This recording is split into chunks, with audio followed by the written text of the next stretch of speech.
Hello everybody and welcome. In this video I will show you how to check an update software version on your headphones REALME Buds Air 5 Pro. You have to start by open REALME application. Now choose your device.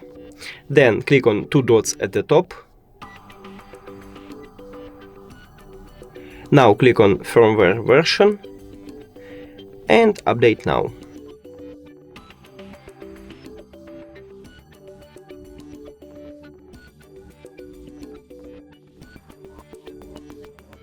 Now click got it, and we just did it.